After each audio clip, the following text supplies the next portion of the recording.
Balboa is one of the official currencies of Panama. Rocky can mean either steadfast and unyielding, or prone to sway and totter. In this sense, a Rocky Balboa could mean either a steady or unsteady currency. What does this currency-related trivia have to do with one of the most successful sports dramas of all time? The following analysis of the 1976 Oscar-winning film, Rocky, will attempt to show you Cinderella. That Rocky is a Cinderella rags to riches story is no secret. Even the film's fight commentators point this out as Rocky makes his way to the ring. A nobody plucked from obscurity and given a shot at the title, Rocky is as much about a man struggling with the world of business and the art of making money as it is about boxing. On the surface it looks like a tale about one man's rise from the materialistic hell of poverty to the secular heaven that is fame and fortune, but this is just a byproduct of a deeper message, one man's journey of self-realization. As Rocky III later explores, money only serves to compromise Rocky's ability as a fighter. The True Wealth Mind by Rocky here is not any prize money, but the discovery of who he really is and what he is capable of. David and Goliath. The story of how Rocky came about is probably as well known as the film itself. Sylvester Stallone, an unknown at the time, refused to sell the script unless he starred in the main role, rejecting six-figure sums he held out for the starring role, which he got, and the rest is history. The film itself, low budget with no star names attached, was an underdog competing against Hollywood heavyweights, where against the odds it won an Oscar for Best Director and grossed $25 million on a budget of $0.1 million.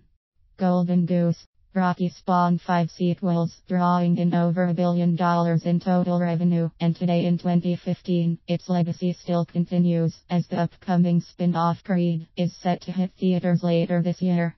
Rocky, it seems, is Stallone's golden goose, which has never stopped laying, yet of the franchise Rocky was the only one to win an Oscar, and at 91% holds the highest ratings on review aggregator website Rotten Tomatoes, and it's not hard to see why.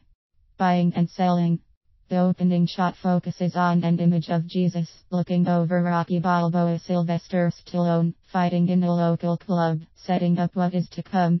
This is not a film merely about boxing. This film is about the spirit, the working man against the corporation. Purity versus corruption. Rocky lives in a poor district of Philadelphia, an industrial hellhole of poverty, where life is regarded as nothing more than a commodity, where men beat each other to pulp for a pittance and animals are caged and sold as pets and are slaughtered for meat. Everything in this story revolves around business. Making ends meet, surviving and staying alive, trying to earn a living. Almost every scene shows someone hustling, earning a living or making money one way or another. The pet store, the docks, a bar, a slaughterhouse. Gym owner Mickey Burgess Meredith reminds Rocky he is running a business, not a soup kitchen, and even a date at an ice skating rink involves Rocky haggling and bartering with the attendant for 10 minutes alone on the ice. Animals. In this cutthroat world of business, Rocky is not a natural businessman. Rocky appreciates life for what it is, not for what he can get out of it. He is surrounded by animals, Cuff and Link the turtles, and Buckus the dog, who he talks to, loves and nurtures. He even has a dog mural on the wall behind his bed. To him, animals are not objects to be traded, but living beings like himself. He shows no discrimination between us and them.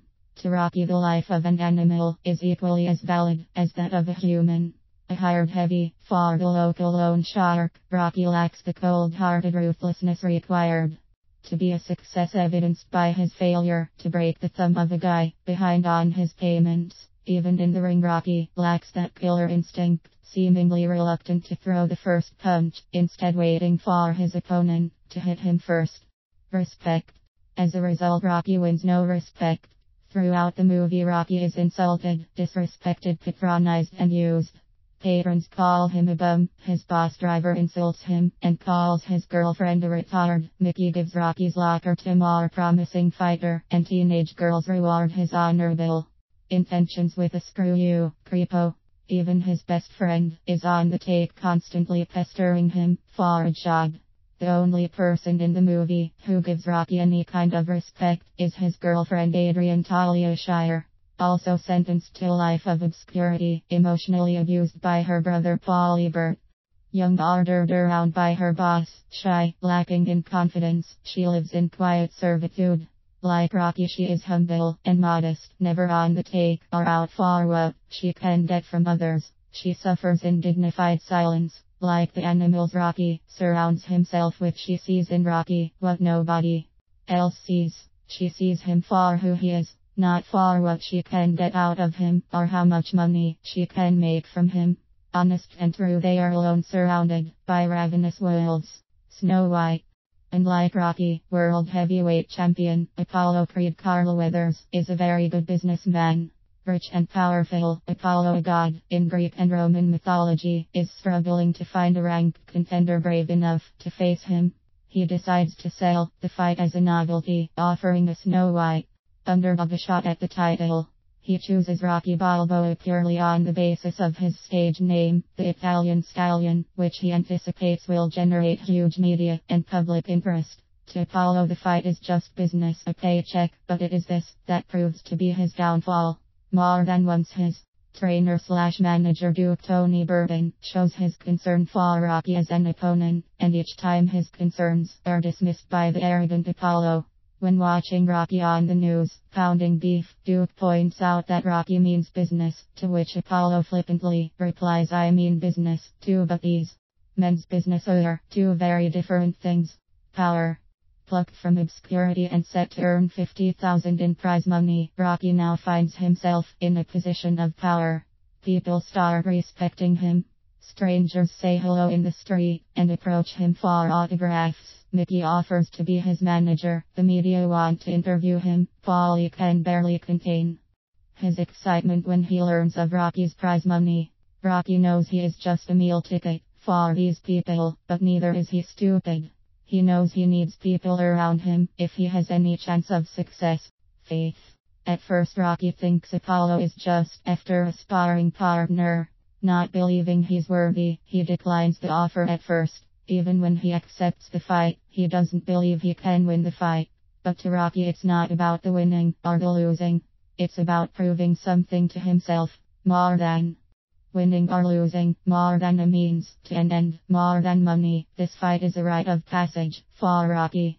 A chance to find out who he really is and what he's made of. If Rocky can go the distance and last the 15 rounds with Apollo Creed, something no previous fighter has done, Rocky will then. No, he's not just another bum from the neighborhood. Pantomime. To Apollo and his team, the fight itself is just a show, a pantomime. Duke explicitly states this after the first round, as he reminds Apollo that Rocky doesn't know it's a damn show. He thinks it's a damn fight. Apollo even goes so far as dressing up as George Washington as he enters the ring. The theme being America v Italy, but can equally be read as superpower versus underdog, rich versus poor, as Apollo symbolically throws out coins to the impoverished crowd. Apollo in his stars and stripes shorts represents an America Rocky has grown up in. An America who ignored, disrespected and insulted him. An America who wouldn't take him seriously. An America who appears to be giving him an opportunity, but in reality wants to crush him. When in the first round, Rocky becomes the first person to knock Apollo to the floor, he knows that Apollo, the great superpower, is not invincible. Those at the top are not gods. They are flesh and blood just like him. Crucifixion. Apollo, now taking Rocky seriously, steps up his assault on Rocky, but like the insults and disrespect he took on the streets all these years, Rocky absorbs it all, taking his punishment and biding his time. The ring, like a gladiatorial arena, reminds us that a sacrifice is going to be made in the name of success. The color red is everywhere. Blood ropes, shorts, boots, gloves and hats, etc. Rocky is virtually crucified by Apollo until at last, in the penultimate round, he goes down. Apollo raises his arms in victory, but it is short-lived as Rocky rises, and even the mighty Apollo cannot hide his disappointment at this nobody who refuses to give up and back down. Immortalized. Apollo wins the fight on points, but it's Rocky who wins the respect of the people, and more importantly himself. Journalists scramble to interview Rocky, who is now center of attention, but there is only one person on his mind, Adrian, the only person in that arena who stood to lose something from this fight, the man she loves. Everyone else stood to gain financially from Rocky's pain. Scrambling through the crowd and throng of journalists into the arms of her hero Adrian and Rocky declare their love for each other, which is immortalized in movie history forever as the camera freeze frames their embrace. Celebration. In a soulless world obsessed with profit, Rocky is a celebration of love and life. A celebration of courage, faith, determination, heart and soul in the face of oppression. A celebration of taking on the system and refusing to back down. It is perhaps ironic that this small film about one man standing up against an institution went on to become the giant institution it became, whose legacy continues to this day.